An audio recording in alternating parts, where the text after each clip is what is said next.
Good morning, students. Right now, we are going to discuss on mean value theorem. Actually, this one is nominated as Lagrange's mean value theorem. Okay, LMV theorem के नाम से भी इसको हम लोग जानते हैं.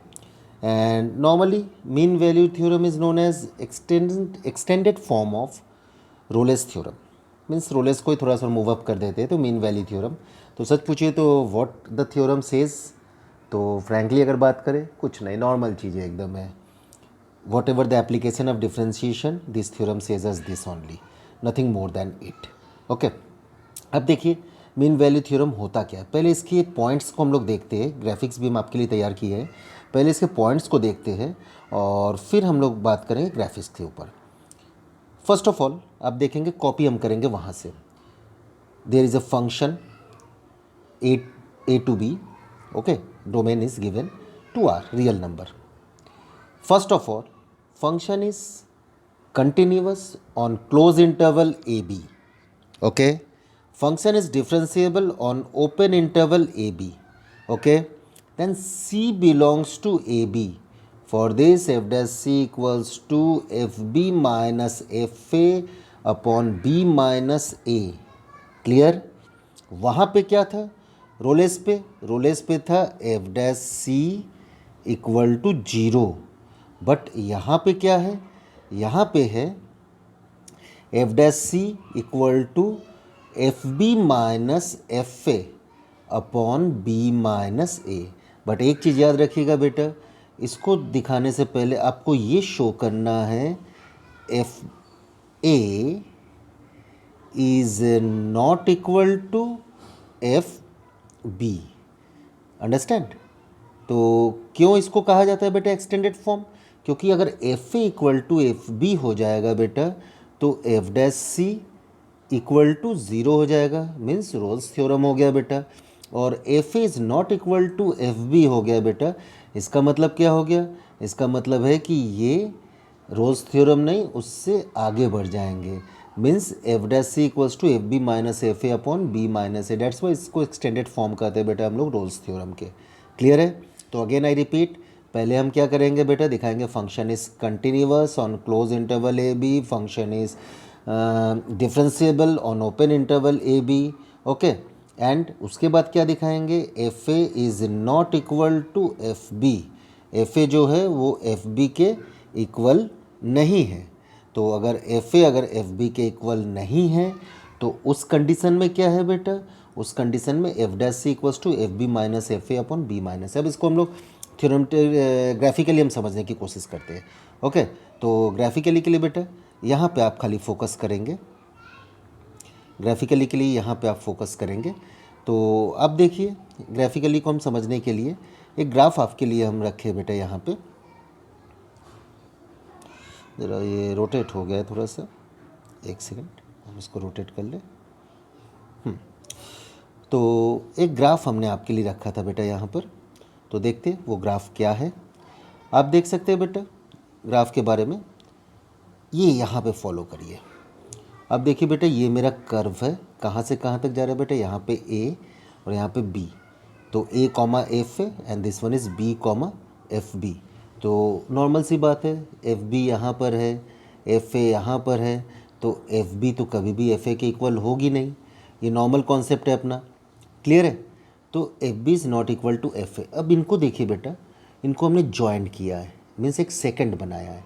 तो एफ डैश सी और C is the point which is parallel, means the tangent from that point is parallel to the second. तो अगर हम यहाँ पे पॉइंट सी करते हैं तो आप देखिए ये दोनों एक दूसरे के पैरेलल हो जाएगा. बट हमें तो ऐसे पता नहीं चलेगा कि पॉइंट कहाँ पे है. तो उसके लिए हम लोग क्या करेंगे, F dash C equals to F B minus F A upon B minus A को हम शॉर्ट आउट करेंगे. शॉर्ट आउट करने के बाद जो पॉइंट आएगा डैट इज़ दिस पॉइंट, वो यही पॉइंट होगा बेटा, दिस वन. अब कहीं ना कहीं क्यूरियोसिटी उठती है कि सर ये ऐसा क्यों होता है.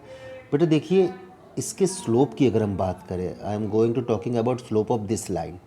ये कोऑर्डिनेट ध्यान दीजिए b कॉमा एफ बी, ये कोऑर्डिनेट ध्यान दीजिए a comma F A. Slope of a line क्या होता है, y2 minus Y one upon x2 minus x1. तो बाबू F B is y2, F1 is y1। तो आप देखिए यहाँ पर F B minus F A upon x2 minus x1। देखिए b is our x2 and a is our x1, तो b minus a है। तो ग्राफिकल रिप्रेजेंटेशन को भी हम अपने थ्योरम के थ्रू हम प्रूफ कर रहे हैं कि जो भी हम लिख रहे हैं वो सही है। क्लियर। अब सपोज करिए कि अगर कर्व ऐसा हो तो इस तरीके से हो, तो बेटा इसको हम ज्वाइन कर देंगे बेटा, दिस वन, इसको हम ज्वाइन कर देंगे, तो देयर इज़ ए पॉइंट, ये पॉइंट होगा बेटा जो हम LMV थ्योरम के थ्रू हम निकालेंगे। क्लियर है किस तरीके से हो रहा है ये? तो ये हो गया मेरा पॉइंट। अब थर्ड केस, दो केस तो हम लोगों ने स्टडी किया था, this one is first case, this one is second case. अब हमारा कर्व तो ऐसे भी हो सकता है, तो ऐसे अगर हो बेटा तो ऑब्वियसली देखिए सेकेंड ये हो गया हमारा, तो दो पॉइंट ऐसे मिलने चाहिए, दो सेकेंड के पैरेलल होगा, तो आप देखिए दो पॉइंट, तो डेट्स वाई बेटा सम सी मतलब C is not unique, it is depend upon the circumstances. जैसे कि हम लोगों ने रोलेस में बात किया था, वैसे ही सी जो है बेटा वो हमारी डिपेंड होगी उसके हिसाब से। तो नटशेल में हमें करना क्या है बेटा, इसमें ग्राफिकल रिप्रेजेंटेशन हम आपको समझा तो रहे बेटा, बट ग्राफिकल रिप्रेजेंटेशन आपको दिखाना नहीं है, आपको बस LMV थ्योरम वेरीफाई हो रहा है कि नहीं वेरीफाई हो रहा है वो दिखाना है। तो इसके लिए आपके पास एक फंक्शन रहेगा बेटा, देखते जैसे एक क्वेश्चन ले लेते हैं। देखिए ये एक फंक्शन है बेटा, this one is a function F X equals to X square, और एक इंटरवल रहेगा, बस यही रहेगा बेटा क्वेश्चन में। ग्राफ हम आपको समझाने के लिए कर रहे हैं, बार बार बता रहे हैं, ग्राफ में आप बस देख लीजिए, समझ लीजिए, कोई आपसे पूछे तो आप उसको बता पाएंगे ग्राफिकल रिप्रेजेंटेशन, इससे ज़्यादा इनका इंपॉर्टेंस नहीं है, डिफ़िकल्टी लेवल भी बहुत कम है। तो फंक्शन को आपने सबसे पहले दिखाया बेटा कि function is continuous on close interval 2 to 4, okay. Function is differentiable on open interval 2 to 4। अब F2 निकालिए, F4 निकालिए, देखिए दोनों इक्वल नहीं है, ठीक है। कैसे? टू स्क्वायर कर देंगे बेटा, जैसे टू स्क्वायर मतलब 4 हो गया, और F4 मतलब 4 स्क्वायर मतलब 16 हो गया, और ये दोनों नॉट इक्वल टू होता है। तो इसलिए आप देखिए यहाँ पे लिखा गया है F2 is not equals to F4, fine. तो इसके बाद एफ डैश सी, इसके बाद क्या कॉन्सेप्ट है, F dash C equals to F B minus F A, ठीक है, अपॉन बी माइनस ए, ये कॉन्सेप्ट है। तो इस कॉन्सेप्ट में हमने सबकी वैल्यूज़ को पुट किया है। अब एफ डैश सी कैसे निकलेगा बेटा, इसको देखिए, दिस वन, इस पोर्शन को देखिए, इस पोर्शन में F X equals to X square है या Y equal to X square, बात है कि अगर हम इसको डिफ्रेंशिएट करेंगे तो 2x, तो एफ डैश सी क्या हो जाएगा बेटा, एफ डैश सी हो जाएगा मेरा 2c, फाइन। तो इसका मतलब क्या हुआ, आप देख सकते हैं यहाँ पे 16 माइनस 4, इसको शॉर्ट आउट करने पे जो भी आया उसको हमने 2x या 2c के इक्वल कर दिया, तो c की वैल्यू क्या आई, 3 आई है। और हमारा इंटरवल क्या है बेटा, अब देखिए 2 to 4 है मेरा इंटरवल, तो 2 to 4 के अंदर तो 3 हमारी एग्जिस्ट कर रही है। क्लियर है? तो यही करके हमको दिखाना है। क्लियर है? तो हम फ्रेश से क्वेश्चंस आप लोगों को एक रोलेस का और एक LMV का भी करके हम आपको दिखाएंगे, तो जिससे कि आपको अगर कोई डिफ़िकल्टीज़ भी रहे तो वो क्लियर हो जाए। यहाँ पे हमने ड्रॉ करके दिखाया है, F X equals to X square, Y equal to X square बेटा पैराबोला का फॉर्म है बेटा, ठीक है। Axis belongs to Y axis और पॉजिटिव वाई एक्सिस बेटा।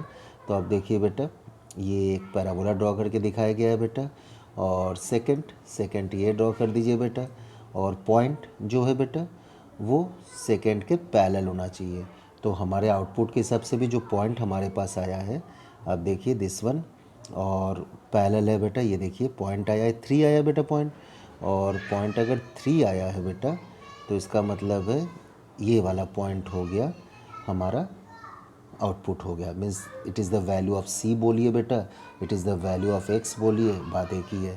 तो इसका मतलब है कि जब भी हम लोग चेक करेंगे, चेक करने में अगर पॉइंट कभी भी ऐसा होता है बेटा कि जैसे मान लीजिए कि अगर 5 आ गया तो 5 तो बिलोंग करेगा नहीं बेटा। अगर हम इस इंटरवल की बात करेंगे 2 to 4, ये हमने ओपन लिया, ओपन का मतलब अगेन आई रिपीट 2 नहीं एग्जिस्ट करेगी, 4 नहीं एग्जिस्ट करेगी, मगर इनके बीच के जितने भी पॉइंट्स हैं दे विल एग्जिस्ट। तो अगर 5 आया तो 5 तो एग्जिस्ट करेगी नहीं बेटा, तो हम बोलेंगे LMV theorem is not satisfied. Fine. तो ये LMV थ्योरम है बेटा। ये पहले एप्लीकेशंस ऑफ डिफरेंशिएशन में आता था बेटा, जिसे आप AOD कहते हैं बेटा, एप्लीकेशन ऑफ डेरिवेटिव्स। अब ये डेरिवेटिव्स के अंदर ही दे दिया गया है, इसको जानना है और इसको करना है बेटा। तो दोनों थ्योरम हम लोगों ने देखा है। पिछले वाले क्लास में हम लोगों ने रोल्स थ्योरम देखा या रोल्स थ्योरम देखा, और अब हम लोगों ने LMV थ्योरम देखा। This one is the extended form of Rolle's theorem. Clear? तो अब बेटा हम लोग इसके ऊपर क्वेश्चंस को सॉल्व करेंगे। Okay fine, then thank you for next class.